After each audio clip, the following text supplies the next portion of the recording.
Hi, konnichiwa minasan. Let's study Japanese language. So, lesson 17.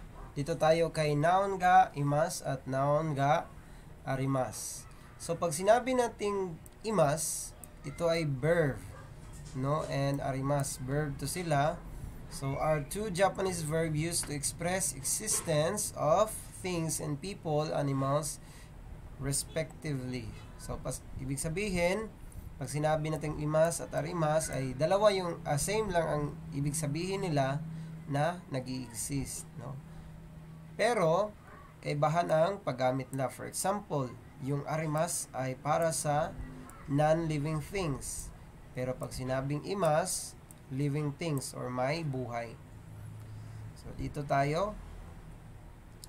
So noun ga arimas.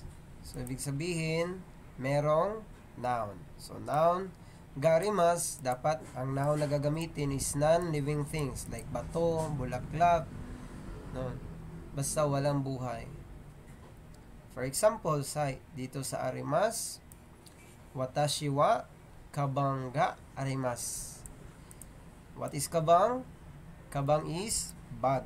So, ibig sabihin, ako ay watashi wa kabang ga arimas. Meron akong bag.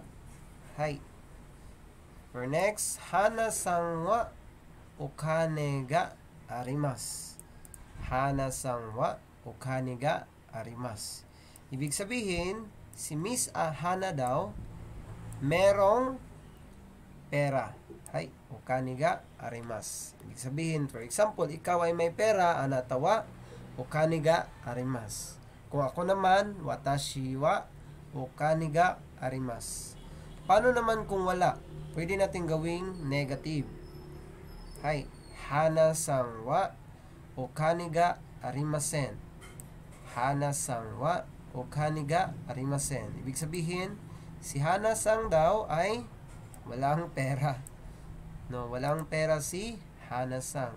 Paano kung ikaw walang pera? Anata wa okane ga arimasen. Kung ako naman walang pera, watashi wa okane ga arimasen. Yun yung gamit ng arimas. Pag sinabi mong imas naman, dito tayo kay imas, living things. Hai.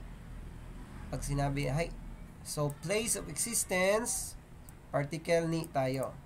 Heya ni neko ga imasu. Heya ni neko ga imasu. Ibig sabihin, meron daw, ano yung neko?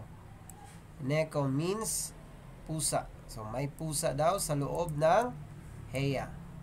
Merong pusa sa loob ng heya.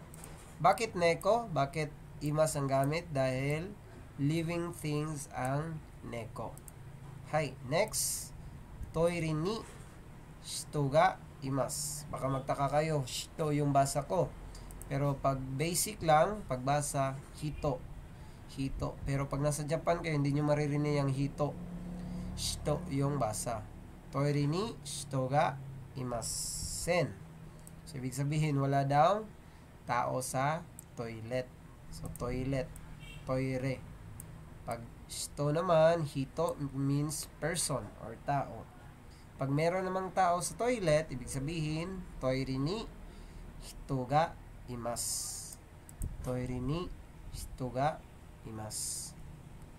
So, ganun lang class, no? Minasang, ang paggamit ng noun ga imasu at noun ga arimasen.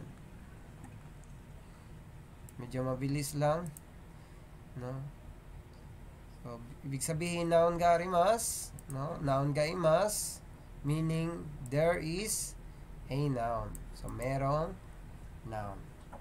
Last example. Tatanungin ko kayo. Ito, inu. Inu ga. So, inu ga.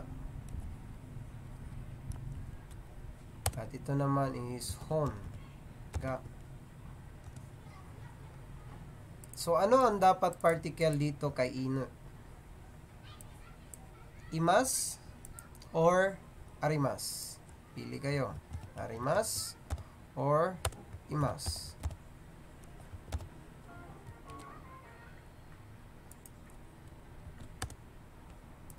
Kung ang sagot mo ay imas, tama ka. Ay. Next. Very good. Imas. Hon ga. Ang sagot ay imas or arimas? Sagot ay arimas. Bakit? Dahil ang hon ay walang buhay, non-living things. That's all, class. I hope naintindihan nyo si arimas at imas. Pwede nyo i-screenshot or isulat. Post nyo lang ang video. Hi. See you sa next video. Otsukaresama deshita.